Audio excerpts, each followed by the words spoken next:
Hello, everyone, and welcome to episode 9 of Millenial Motive.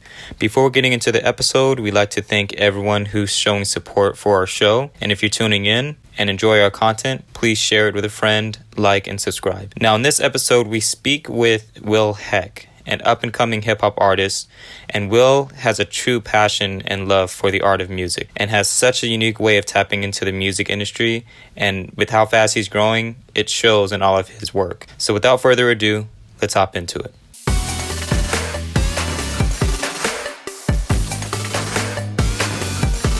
What's up, Will? What's up, man? How you doing, man? Good? It's been a minute, right?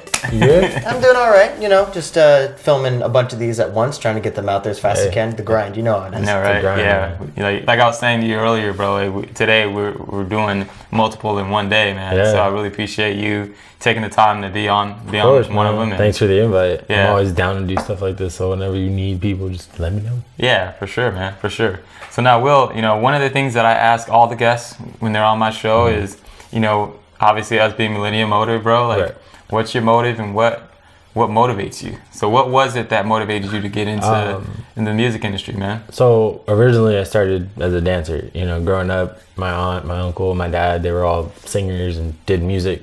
Mm-hmm. So it was one of those things I tried to be, as far away from as possible, because I didn't want people to think I was trying to copy everything. And I didn't want my dad to be like, oh, so you sing now? Let's put you in the studio. You know what I mean? So my thing was always playing basketball. That was it. I was like, I want to be a baller. Really? So it started off as you being a basketball player? Yeah. But how did you transition from basketball to... So in college, actually, I got into dancing because I met one of my homies. He's actually one of my photographers and videographers. And he was like, hey, let's dance. I was like, I don't dance. But okay, cool, whatever. Right. So I'd go with them. They had like their dance team, whatever. And then when I came back from Louisiana, that's where I went to college for a year. And then I was like, you know what? Might as well dance. Because one of my best friends, he was a dancer. That was his thing. And I did it because I was like, you know what? You want to do it, so why not? So you would, yeah. Exactly. So why I was not? like, why not? Right. And then we made our group, the Dweeb team. Hey. It started off as just a dance group. We did like background videos or background for like Chris Brown and Really? Nicky Jam and all that. That's dope. Yeah. That's dope. And then that just went south because everybody had their own opinions and whatever. So then from there I started making music. So when you started making music, what was it that did you have that aha moment where you were like, this is it? This is what I want to do. So tell us about that. It was my first time performing. It was December 24th, 2017. My dad was my DJ. What? He was like, yeah, so I got this show. He's like, I know you came out with a mixtape. You want to perform? I was like, I'm down. I'm like, cool, let's do it. I was like, this is a new opportunity for me to, be who I am. Yeah. Like, I'm not singing like my dad. I'm not doing everything else. I'm doing what I want to do. Right. And I was just like, all right, cool. So we did it. My dad was always like, you have to rehearse. I'm like, I got this. And then I got up there and did it. He's like, okay, not bad. So ever since then, every performance I have is just keeps getting better and better. Yeah, that's what's up, man. I mean, that's one of the things, speaking of like progression and getting better and better, like in any field that you're in, like when you first start, it's never going to be perfect. No. So what I like about your mentality when you said your dad was like, you got to practice, and you're like, nah, I got it. I was like, I got it. It's because you probably already knew, like, I'm going to have multiple of these later on, and as I continue to grow, I'm going to get better anyway. Exactly, especially because I manage my own music career. I don't really have like a manager or somebody that books my shows. I call everybody. I'm like, hey, can I perform? Yeah. Or how can I get on? Something. So I've made tons of connections. Yeah. So it's like in a way, it's kind of like I'm still playing basketball up here because like I'm gonna be the best at what I do, but in my own way. Everybody has like a game plan. There's like, oh, I'm gonna sit down and practice this day in, day out. I'm just like, I got this. You know what I mean? Yeah. So for sure. Back to what I was saying. Like, what motivates you to continue to be an artist? My family. Because like the music industry is not an easy industry at all. There's obviously in any industry that you want to be in, any field that you want to be in, it's very difficult. Right. But music specifically, everyone knows that the music industry is tough. Right. It's cutthroat. So like, what keeps you going? What keeps you getting up every day, clocking in into that mindset of like, I'm gonna be something one day, I'm gonna make it happen? Well, because you already have a pretty large following, bro. Yeah. Like, I checked you out. The stuff that your stuff, your stuff is on point. Thank you, man. For sure. And I know that that's all based off of the fact that you had to start from scratch and just build it, right? But what keeps you going every single day and keeps you creating lyrics and going to the studio day in and day out and just grinding it out? Well, every time I hear songs on the radio, like Blueface and stuff like that, I'm just like, I can do better than that. You know what I mean? Because when I look at music, it's not because it's something I need to do. It's because I love making music. You know what I mean? Because I can express myself and connect with the people that listen to me. Like, say I go through something and you experience it or you experience it. You're just like, oh, I feel this. Yeah. You know what I mean? Yeah. But there's also the other side where it's like, because my whole life I've been, not partying, but it's been pretty like epic. I've done some things where people are like, you've done that? But it's like that part I embrace because I'm just like, all right, cool, whatever, it's fun. But in hindsight, it's like I look at my music and I see it as a way for me to better my future. Because, just growing up, I've seen some things and it's like, okay, I want better for myself. Yeah, you want better for yourself. Yeah, exactly. And I want to make my family proud, but I also want to be able to take care of myself the way they want me to. Right. You know what I mean? Right. So you would say that the one thing that motivates you to get up and just get in the studio and grind it out and continue to make songs and continue to grow as an artist is the fact that you know that one day you're going to make your family proud. Exactly. But more so, make yourself proud too. Exactly. That's what's up, dude. Stability. Yeah. I mean, don't we all want it? Right. Exactly. It all comes, in its own form. Right. Right. What would you say to somebody that's looking into getting into this? Let's say like somebody that's listening right now or watching the podcast, that's thinking about getting into, songwriting and being an artist and stuff like that. What would you say would be the hardest thing for them to try to accomplish starting out? Because you come a long way. So like if you were to reach out to, somebody or they reached out to you and was like, hey, I'm thinking about getting into this, like, give me something. What advice would you give them? This actually just happened recently. Yeah? One of my friends is trying to get into music and he's like, what would you do, bro? So I told him pretty much it's about finding your niche, about finding, every rapper has a lane that they're in. Some people rap about, the stuff they don't do, like the drugs and all that. Some people talk about like the deep things in their lives. Some people talk about like the heartaches and stuff. For me, it's about just expressing who you are truly, not trying to pretend you're somebody else and all that. But it's also about having some type of loyalty to what's around you. Like whether it's your friends, your family, your environment, just be true to who yourself. You are, where you're from, and what you're about. Yeah. Don't sacrifice what you are for what you want. Right. You know what I mean? Right. And so in other words, don't like fake the funk, really. Exactly. Like don't fake the funk. Like if you can't be rapping about making killing millions and killing people if you're not doing it. It's like, do you really do that? No, okay, so don't lie. Right. So somebody that's looking to get into this industry, you would tell them, hey, be true. Be true to yourself. That means that the lyrics that you spit out, the only way that's going to grab the attention and grab the hearts of the audience is you have to just be who you are. Exactly. And the people that follow you and like your music are the ones that are going to be able to resonate with you because they feel it. Right. Yeah. Because, say I put out a song, I may not like it, but someone else can relate to it. I've actually done that, actually. I have a couple songs I put out. I didn't really care for them at first. I was like, yeah, that sounds dope. But now I'm just like, Some people are like, bro, that song like spoke to me. I'm just like, oh, wow. Appreciate it. You know what I mean? It's like, how does that feel knowing that like people tell you like, bro, that song, like when you said this and that lyric, like I don't actually cry. Like, how does that make you feel? It's interesting. It's not, it's not like a moment of, oh, I'm the best. It's not one of those. It's kind of humbling in a way because it's like, okay, what I did is, I'm on the right track. Yeah, it's impacting people. Exactly. Yeah. And I mean, if I was you, if that, just by hearing that, if I'm you, that alone too would keep me motivated, going and right? keep It me puts motivated. gas in the tank. Yeah, It's like, cool. Keep my foot on it and going. You know what I mean? That's what's up. So. George, you have any questions? No, I'm just listening to it right now because like the way you're talking about how music, like how it can speak to people, how it may not be your favorite. It's kind of making me think of like some of the videos I've done in the past. Right. Because there's stuff that I've done that, oh man, it's so weird hearing yourself while you're recording.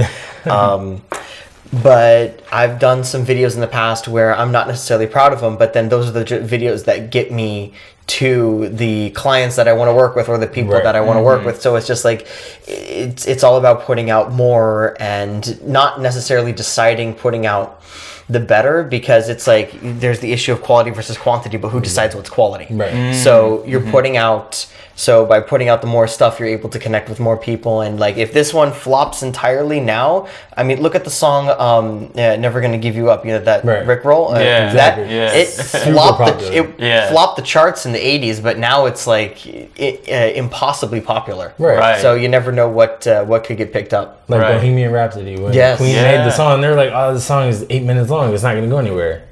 Look at it Didn't now. tell anything. Now look at it. Everybody loves the song. Yeah. I love that song. Oh, I love it. I love Karaoke Queen. go to anytime. Oh, man, karaoke go to Bohemian Rhapsody? Bro, Damn, I can't hit that note. I cannot. You're brave. So You're funny. brave. No. It's not like me. I get the crowd involved. Oh, okay. That's when the okay. performer comes out. I'm like, hey, y'all got me right. Cool. Okay, that makes sense. I thought you were gonna say that next is your backup song is "Stairway to Heaven." Oh no.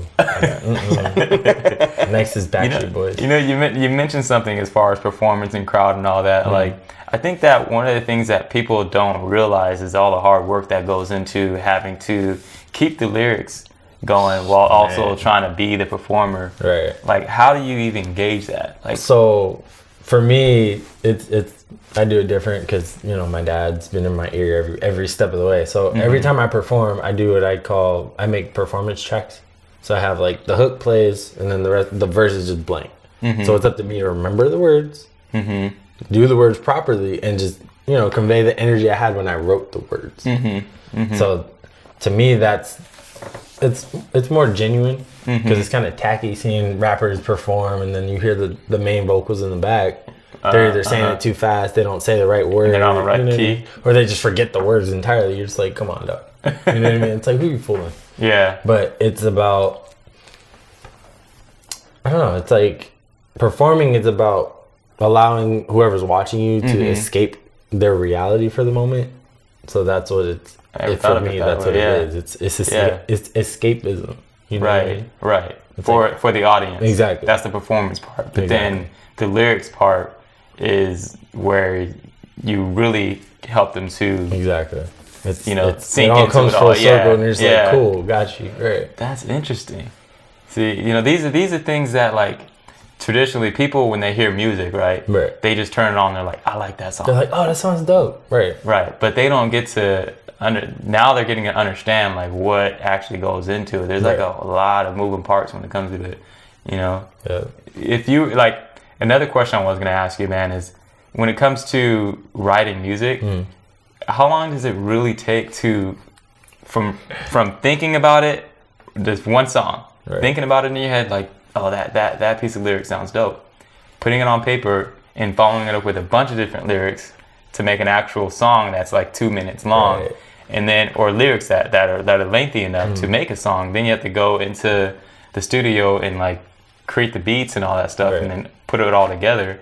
For one song, how long does it take for somebody to do that? So it depends on the song because I have different people that I outsource to. So I have producers and I have producers. I write all the songs myself. Right. So it's about, for me, it could take anywhere from like 5 minutes to like 5 days because it depends on what I'm trying to talk about. I see. Because some of the songs I write, like I have a song called Bad Boy. It's about Bad Boy Records and Diddy and everything he did with that record company because I was trying to be on Making the Band because I was like, oh, maybe they're gonna cast rappers. No, they didn't. But so if you listen to the song, almost every line in that song is a song reference that Bad Boy is known for, like a hit song that they have. I had to research that. It took me about 3 days. Wow. Yeah. Just for that one song. Just for that one song. It took you 3 days to research just for that one song. Because as I was researching, I was writing line by line. Right. It's like, this would be dope. This would be dope. Right. And then also trying to make it fit together. Exactly. That's but crazy. I also have another song called "Fill It Up." That song took me like 5 minutes to write. Because I was like, I was just feeling it. I was like, just in a pocket. Exactly. And then some songs actually come from freestyles me and my friends do. Like we just start rapping, and I'm just like, ooh, that'd be a dope hook. And I just write a completely different verse other than whatever I thought of because I can't remember it. That's interesting. So, yeah. That's interesting because that's what creates the artistry behind it, right? Exactly. But then how do you go from like you got the lyrics, but now you have to find the studio, like, the beat and the music behind it, so that way they both click. Because you can have lyrics, but then like you can't have dope rap music without a good beat. Yeah, without a good beat, you know. So like, fun fact: I've actually never written a song without the beat first. Really? I always get the beat first because the beat has to speak to me in order for me to write the song. You know what I mean? Because you kind of go like I always have ideas of what songs I want to write without beats, but it's just like I just don't ever actually make it become anything because I want to be able to, like you said, feel the music first, right, and then be like, okay, this is how this talks to me, right. So you go backwards because I've heard that people they write the song first and then they find beats, they fine tune the beat, and then a lot of people they are like overlay it together. Because and another reason too is because personally, like I love writing, but I hate going back to what I wrote and cutting stuff out. So if I write a song and it doesn't match the beat, like say the hook is only 16 bars, and I write 18 bars for the verse, my bad. So say the verse is 18 bars. I write 16. That means I got to either edit or take out or make something longer. I don't like doing that. Yeah. I hate it because it just takes up extra time. So it's like if I have the beat, you know, it's kind of like practicing. So I could write with the beat. So as like say I'm driving, I can put the beat on. If I memorize the song, practice it, and then by the time I get to the studio, just knock it out. Yeah, you know what I mean. Yeah, that's dope. And what that does, that allows you to create more songs quicker, get it out there to the audience, so that way they can continue to follow your music career. Right, exactly. That's smart, man. Because what you're also doing that, you're in track with what everybody right now should be doing, which is pushing out as much content as possible. And so by doing that, you're able to push it out and you're able to deliver. Right. And if you're able to deliver, I feel like they're going to like you a lot more. They're like, oh, what you got next? Yeah. Right. Yeah. But the only trick to that is you don't want to give too much too soon. Yeah. Because then there's like, okay, well, you just put something out, like, you know. Give us time to digest this first. Don't give us something else. And I kind of learned that with like my shows and stuff. That's why I don't book shows like back to back to back anymore, because it's not hard to get people to come out to the shows, but it's harder to get people to commit to something when they just saw it. I see. You know what I mean? Yeah. Because I see what you're saying. Like Avengers movies. Exactly. Right. or Fast and Furious movies. Yeah, exactly. It's like, didn't you just make one? Right. Yeah, the Fast and Furious one's definitely like the Avengers movies. It's a little bit different because yes, it's an Avengers movie, but there's a different like plot and scene to it. So you just gotta like differentiate. They just differentiate the movies. Right. If you wanted to perform back to back, you'd have to have something different for each show. Right. Yeah. And that's the trick. Coming up with different. How do you avoid? Didn't mean to cut you off, but how do you avoid burnout? Because I know you've got some stuff in the works, and there's a lot of moving parts. How do you avoid just like going back to the well and finding no ideas for songs? That happens sometimes. You know, like sometimes you wake up, you're just like, I don't want to do this right now. You know, sometimes I sit down, I'm just like, cool, I can dish out like 8 songs at once. But there's some days where I'm just like, I want to write a song, but I'm just like, I can't think of nothing. So I just step away. I'm just like, you know, I'll just come back to it later. Right. You step away from it so that way it can come back to you. Because you gotta just get the pieces working. You know what I mean? Because you can't overload yourself trying to do too much of one thing. Because I mean, it's just we're just humans. We can just do it. Right. You know? Yeah. You got a point. Especially like people our age, they get caught up trying to do 50,000 things at once. It's like just chill. Don't be afraid to say, okay, I need a moment. Yeah. Just chill out. You know what I mean? Yeah, that's a good way of handling burnout. Speaking of that, right? I mean, when you feeling like, you know, look, I have nothing left in the tank. Right. not feeling ashamed for not taking a step back, so that way you can regroup and then get back to it. Because when you regroup and get back to it, you can get back at your strongest point. Right. Your strongest points when you're creating something. Exactly. That's pretty cool. All right, well, look, we're going to take a break for a minute, so that way we can get into our second segment. Cool. Stay tuned, guys. We'll see you in a little bit. This episode of Millennial Motive is brought to you by Fig Tree Cinemas. See that guy sitting over there? That's me. I'm George Elias. I have shot and edited every single episode of Millennial Motive thus far. If you want to check out my work, you can check it out at figtreecinemas.com. And now back to the episode. All right, guys, welcome back to the second portion of this podcast episode. And in this second portion, we're going to be discussing a pretty dope topic that we discussed before, filming and everything like that, which is, especially when it comes to, being, an artist, man, and being in the music industry, is, what's more important? Is it you being more important as a sole individual or your brand? So what do you guys think? Do you guys think, which one of those two things is more important?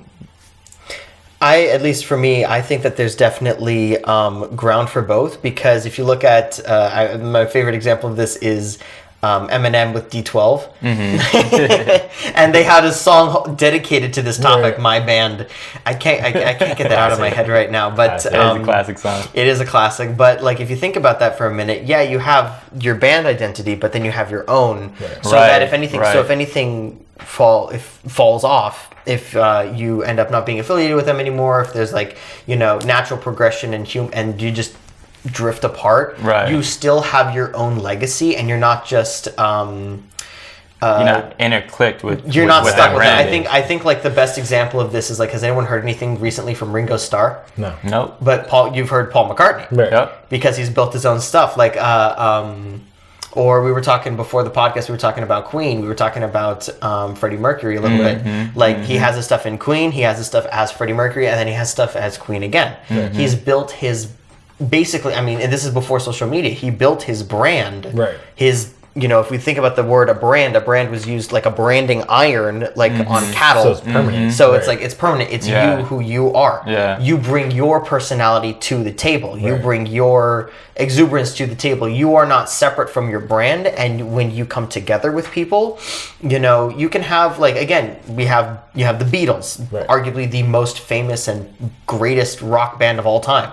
But then you have Paul McCartney as a singer. You have My Valentine, Live and Let Die. Right. I think he did some stuff recently, actually, in the last 2019. 2019 recently. I think he did some stuff in 2019. If last I checked. Right. But he's actually he himself has his brand, and he's never going to be separate from the Beatles. He'll never top his work with the Beatles, but he still has his personality, and he's still making stuff regardless of whether or not he's affiliated with anyone. Right. So I think your brand should be you and what you bring to the table. Right. I agree, because on the real estate end of it, right? I have my real estate company, right? I have self-made real estate, right. But when people see me, they don't automatically see self-made real estate. They see Obi, the real estate agent, right?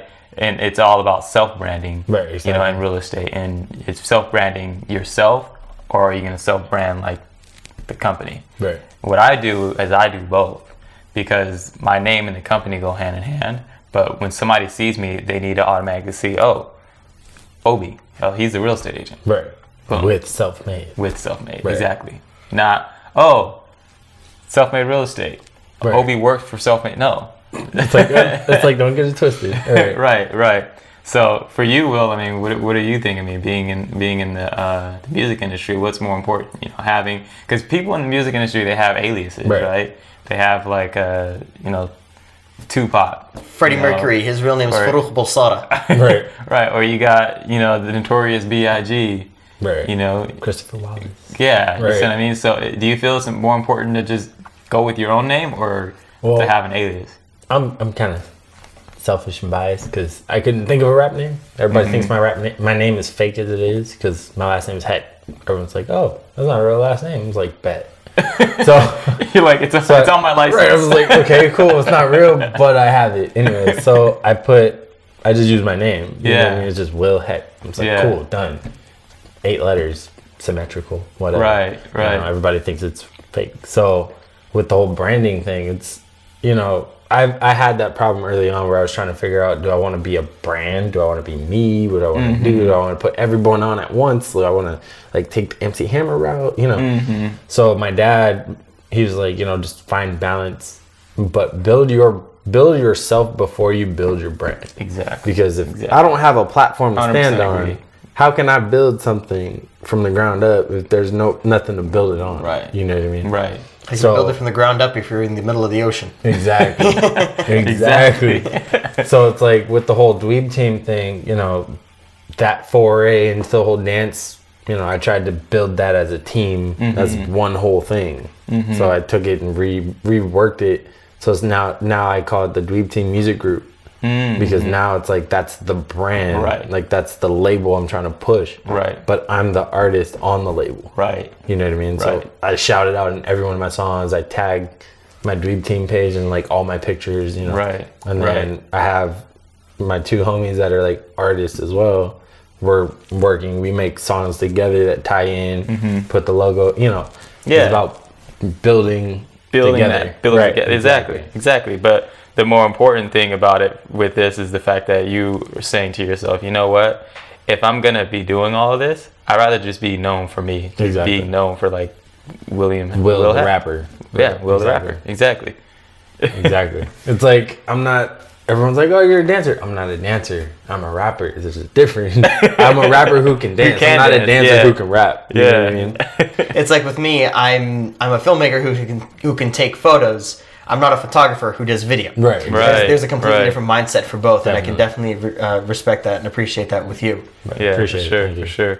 Well, hey, Will, I appreciate you, man. Again, man. One of the things that we like to do is allow, you know, all of our guests to take the time to kind of plug themselves in and let the viewers and the listeners know where they can find you. You can look up Spotify, Instagram, Apple Music, everything. Just type in Will Heck or type in @SupermanWill24. You should find me. Stream my music, add to your playlist, or follow the Dweeb Team page, and you'll find me right there. Nice. Well, hey, man. Coming, man. Thank you again for being on the show, man. Of course, appreciate Definitely. Thank you, sir. And for the ones that are listening and ones that are viewing, until next time. Later. Yeah, boy, I'm a G. I'm out the streets of North Hollywood, but now look at me. From a city where the drinks are stagnant, living it up. 'Cause I made it out the